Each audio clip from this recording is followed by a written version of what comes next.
Hola, hola, bienvenidos a un nuevo video del SciCat. Esta vez vamos a hacer un repaso de los contenidos principales del álgebra lineal previos al primer certamen. Antes que nada vamos a recordar lo que es un vector. Un vector es un elemento matemático que se representa comúnmente en el espacio por una flecha con una cierta longitud que tiene una cierta dirección y un cierto sentido. Se notan como una letra en negritas o con una letra con una flecha sobre ella. Un vector tiene unas ciertas coordenadas dependiendo de la dimensión del vector. Por ejemplo, acá tenemos un vector de tres dimensiones que tiene por lo tanto tres coordenadas: A, B y C. Algunas propiedades principales de los vectores. Sean dos vectores como los vemos acá con sus respectivas coordenadas, existe la conmutatividad en la suma de los vectores. Esto es que el vector v más el vector w es lo mismo que el vector w más el vector v, no importa el orden de la suma. Como se puede ver acá, si sumamos el vector v al w va a ser lo mismo que el vector w más v, y esto es porque la suma de los vectores es tal que se suman la primera coordenada con la segunda coordenada, la segunda coordenada con la segunda coordenada y la tercera coordenada con la tercera coordenada. O sea, cada coordenada con la coordenada del mismo orden del segundo vector. Entonces es fácil ver que, como los números reales, la suma también es conmutativa. Los vectores también lo es. Otra propiedad muy importante de los vectores es la multiplicación por una escalar. Un escalar es lo que comúnmente conocemos como un número. Un número real puede ser, o en este caso principalmente números reales. Entonces, cuando multiplicamos un escalar, un número, en este caso alfa, por un vector v, lo que se hace es multiplicar término a término en cada una de sus coordenadas. Por lo tanto, multiplicar el escalar a por el vector abc nos daría el vector alfa por a, alfa por b y alfa por c. Una de las definiciones más importantes de los vectores es su norma o longitud, que se define como: se escribe poniendo el vector entre dos barritas, y lo que se hace es entregar un escalar, esto es un número, con los siguientes componentes. A cada coordenada la vamos a elevar al cuadrado, la vamos a sumar y a eso le vamos a sacar la raíz cuadrada. También podemos escribir la norma de un vector, esto es la norma de un vector, como la raíz cuadrada del producto punto de ese vector consigo mismo. Pero, ¿qué es el producto punto? Bueno, en los vectores hay dos tipos de multiplicación. Está la multiplicación escalar y la multiplicación vectorial. Vamos a ver primero la multiplicación escalar, el producto punto o producto escalar. Producto escalar porque el resultado de esta multiplicación es un escalar. Bueno, si tenemos dos vectores, de nuevo v y w, el producto punto entre ambos es igual a la multiplicación de la primera coordenada con la primera coordenada del otro vector, la multiplicación de la segunda coordenada con la segunda coordenada del vector, y así con la cantidad de coordenadas que tengan los vectores. Y todo eso lo sumamos. En este caso tenemos a por d más b por e más c por f. Este resultado es un número, no es un vector, es un número. También podemos definir el producto escalar como la multiplicación entre la norma del primer vector, la norma del segundo vector y el coseno del ángulo que formarían si dibujamos o esquematizamos los vectores como flechas, con la cola de la flecha partiendo, las dos colas de las dos flechas partiendo de un mismo punto. El ángulo que se formaría entre esas dos flechas es este θ. Esta escritura es importante, ya que podríamos despejar el coseno de teta como el producto escalar de los dos vectores sobre la norma de cada uno de ellos. Podríamos, por ejemplo, aquí arriba usar esta definición y abajo las normas. Y si, por ejemplo, aquí sacamos el coseno inverso a ambos lados, obtendríamos el ángulo que hay entre ambos vectores. Algunas propiedades del producto punto. La primera es que el producto punto de un vector consigo mismo es siempre mayor o igual a 0. Y en el caso de que esto sea igual a 0, la única posibilidad es que el vector sea el vector nulo. También existe la transitividad del producto punto con la multiplicación por una escalar. Es decir, da lo mismo si primero hacemos la multiplicación por escalar con el vector y luego aplicamos el producto punto, o primero aplicamos el producto punto y luego a ese resultado le aplicamos la multiplicación por una escalar. Luego existe una regla asociativa del producto punto con la suma. Algo parecido a lo que pasa en los números reales cuando hacemos una multiplicación a la suma de otros dos números. El producto punto entre un vector y la suma de otros dos vectores nos da la suma entre el producto punto entre el primer vector con el primer vector dentro de la suma y del vector de afuera, el sumado del vector de afuera por el producto punto del segundo vector en la suma.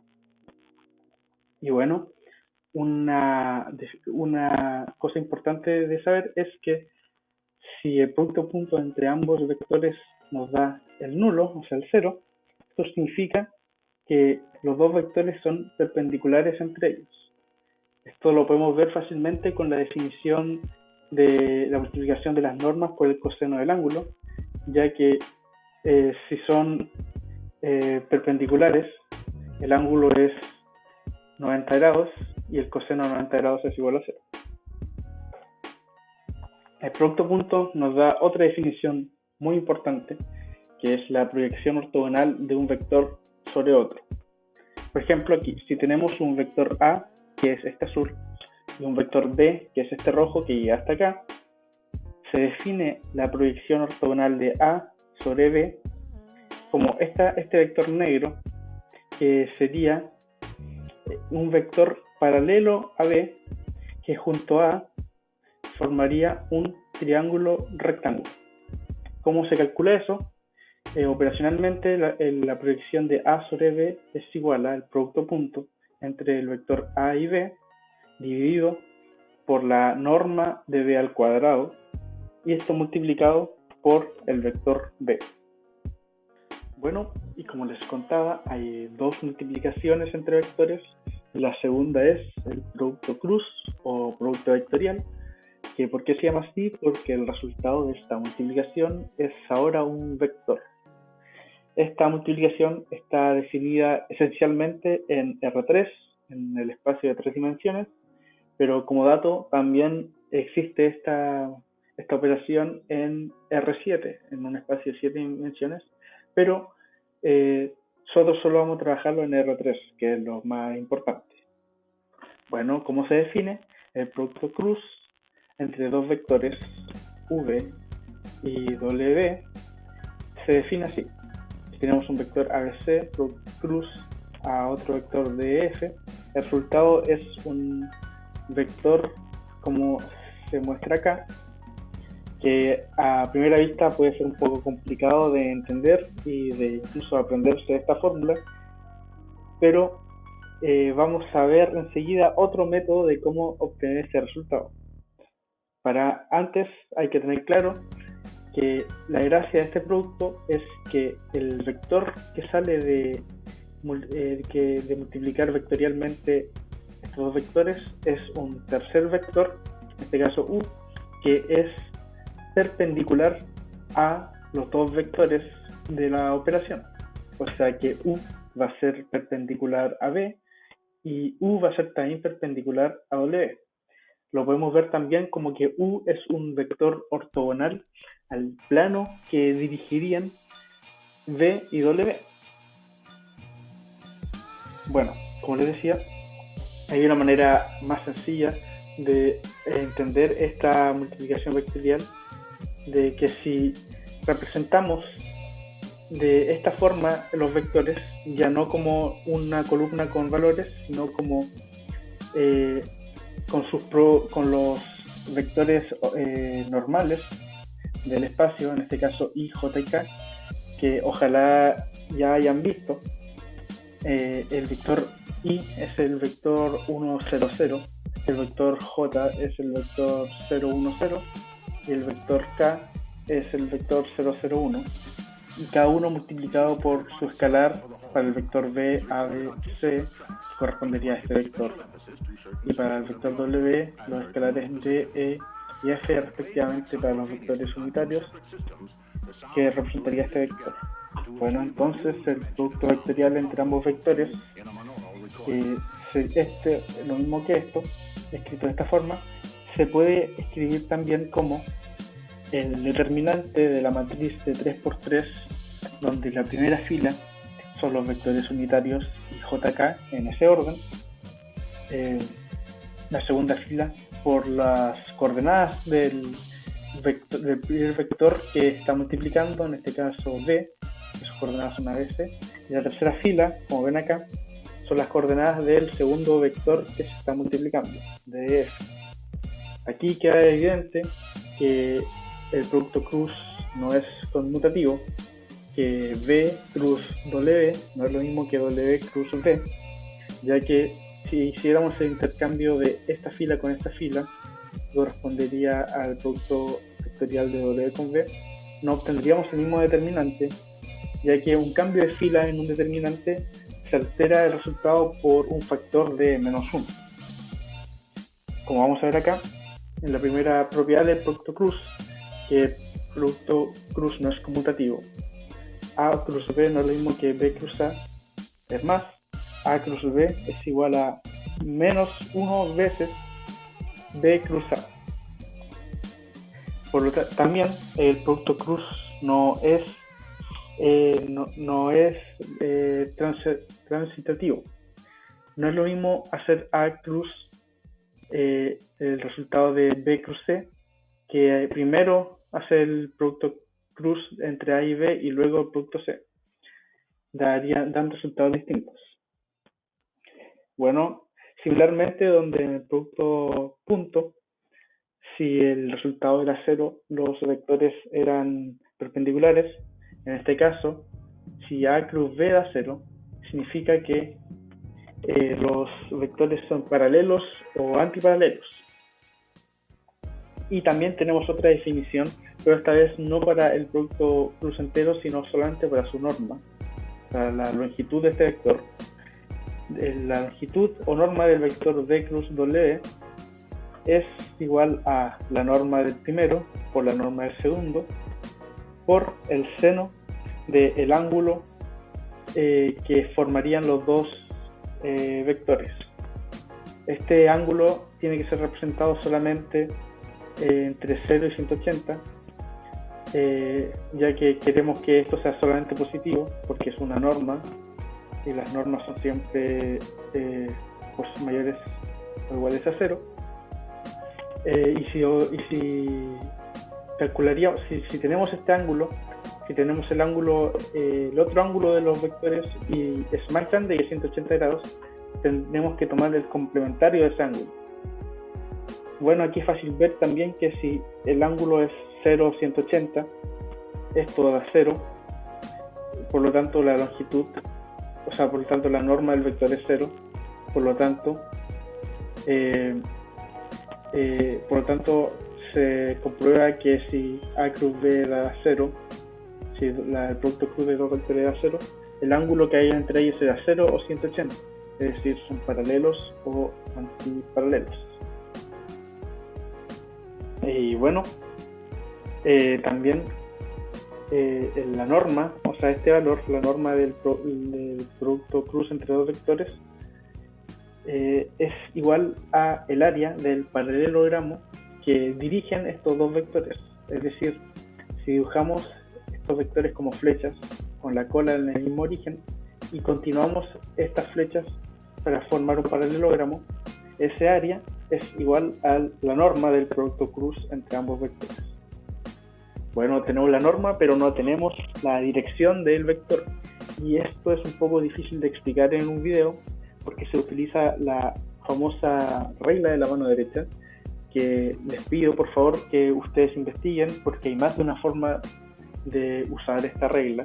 Hay diferentes explicaciones y sería bueno que cada uno entienda de mejor manera y se aprenda esta regla por ustedes mismos, pero siempre recordando que el vector resultante es perpendicular a los otros dos vectores. Bueno, ahora vamos a repasar los objetos que existen en el espacio. Primero, el objeto de dimensión 0, que es el punto, que en el espacio se representa como estarán familiarizados por 3 coordenadas, cada una correspondiente a la alineación con el eje X, Y y Z. Después, en los objetos con una dimensión tenemos a las rectas, que tienen distintas representaciones. La más usual en R3, en el espacio, es la representación paramétrica, como vemos acá, que es un sistema de ecuaciones que está implícito en este sistema, en esta representación, donde los X, Y y Z se igualan a una cierta cantidad multiplicada por un valor que varía entre todo R más un valor constante. En este ejemplo, las coordenadas de X son iguales a t, que es nuestra variable, más la constante 0.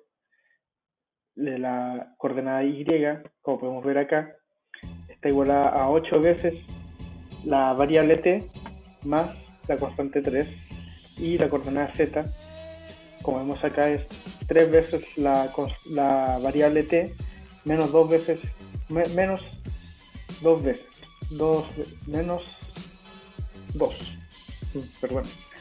Bueno, el vector que vemos acá está multiplicado por la variable t. Recordemos que t puede variar en cualquier valor de los números reales.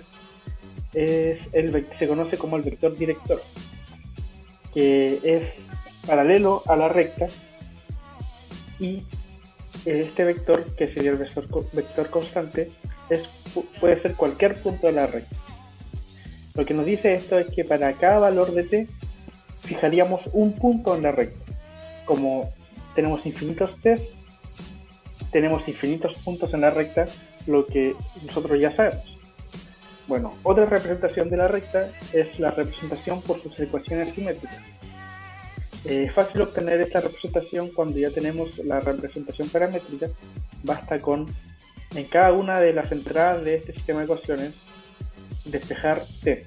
Aquí, en la primera fila, es fácil, solamente ya tenemos en realidad t despejado. En la segunda, lo que hacemos es restarle 3 y dividir por 8, lo que nos daría t igual a i menos 3 sobre 8, y en la tercera entrada sumamos 2 y dividimos por 3 para obtener la tercera ecuación simétrica. Y también podemos representar una recta como la intersección de dos planos, que no es muy común, pero también hay que tener presente, ya que cuando dos planos son secantes, es decir, que se cortan entre ellos, no son paralelos, su intersección es siempre una recta, y que de infinitos puntos. Bueno, en los objetos de dimensión 2 tenemos al plano. Podemos representar el plano de una forma parecida a la recta con sus vectores directores, pero esta vez necesitamos dos vectores directores que estrictamente tienen que ser secantes. Es decir, estos dos vectores no pueden ser paralelos entre ellos. Es decir, no puede ser uno una combinación lineal del otro. Entonces necesitaríamos dos de esos vectores para representar el plano y un punto del plano. Como ven, es similar a la representación paramétrica del plano con sus dos vectores directores, y su punto, como lo es la recta, que tenía un vector director y un punto. Pero la manera más común de representar a los planos en el espacio es con su forma cartesiana, o también se le llama representación con su vector ortogonal, que se define como una constante multiplicando la coordenada x más otra constante multiplicada por la coordenada y más otra constante multiplicada por la coordenada z más otra constante y. Todo esto igual a 0 define un plano en el espacio, donde el vector compuesto por las constantes que multiplican a las coordenadas es el vector normal al plano, es decir, es un vector perpendicular al plano, perpendicular a los vectores directores, si se quiere, o sea, si se quiere ver así. Y d es una constante que para definirla tendríamos que tener un punto del plano, reemplazarlo en las entradas x y z por las coordenadas del punto y así despejar d. Y bueno, la última parte de esta revisión son las distancias en R2 y en R3. Primero, en R2, en el plano, existe la distancia entre dos puntos, que vamos a ilustrar por un ejemplo aquí, donde si tenemos el punto 3, 4 y el punto B, menos 2, 1, la distancia entre ambos es igual a la norma, a la longitud del vector, que empieza en A y termina en B. También podríamos hacerlo al revés, porque la norma del vector que empieza en B y termina en A es equivalente, pero para ejemplificarlo vamos a hacerlo así. Para obtener este vector AB, si recordaron, basta con restarles a las coordenadas del punto B las coordenadas del punto A. Aquí vemos que es menos 2, menos 3, y en la segunda entrada 1, menos 4. Ya obtenía este vector, tenemos que sacar su norma, y como recordarán, lo que se hace es elevar al cuadrado cada una de las coordenadas, sumarlas y sacar la raíz cuadrada. En este caso, nuestro resultado es la raíz cuadrada de 34. Bueno, en R2 también tenemos la distancia entre un punto y una recta. Si obtenemos a la recta, si definimos a la recta por su representación cartesiana, que si no le es muy familiar esta, o si se le olvidó que esa representación, despejen y van a obtener la representación con su pendiente y con su término libre, que yo creo que todos conocerán del álgebra y trigonometría.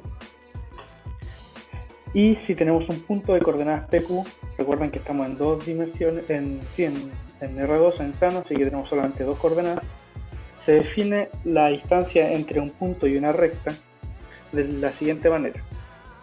Es el valor absoluto de multiplicar A, este valor que multiplica la coordenada X, por P, la primera coordenada del punto, B por Q más C, que es este término libre, todo eso dividido por la raíz cuadrada de A al cuadrado más B al cuadrado. ¿Qué representa esto? Es la longitud del segmento que empieza en el punto y corta perpendicularmente a la recta. Bueno, ahora esto más interesante en el espacio, en R3, el espacio de tres dimensiones, tenemos que la distancia punto a punto es equivalente a como se definió en R2, solamente que tenemos una entrada más de coordenadas, pero se define completamente igual. Algo más interesante, la distancia punto recta, que es una pregunta bastante común en los certámenes, se define como la longitud del segmento que corta perpendicularmente a la recta y que empieza en el punto, como algo parecido en el plano. Y sobre este tema, que es bien importante, tenemos otro video en el SciCast de ejercicio para que repasen esta idea, ya que es bastante importante. Se repasan estas dos ideas de distancia punto a punto y distancia punto recta en el espacio, así que echen un ojo. También tenemos la distancia punto plano en R3, que es muy similar a la distancia punto recta en R2. Sea el punto de coordenadas PQR, ahora tenemos 3 entradas de coordenadas porque estamos en R3, y sea el plano pi en su forma cartesiana, o si lo quieren llamar así, con su vector ortogonal, que en este caso sería A, B y C mayúscula. La distancia entre el punto y el plano se define así. Es el valor absoluto de A por P, de B por Q y de C por R más D, todo es un valor absoluto, sobre la raíz cuadrada de A al cuadrado más B al cuadrado más C al cuadrado. Esto también se le puede llamar la norma del vector normal del plano, si se dan cuenta. ¿Sí?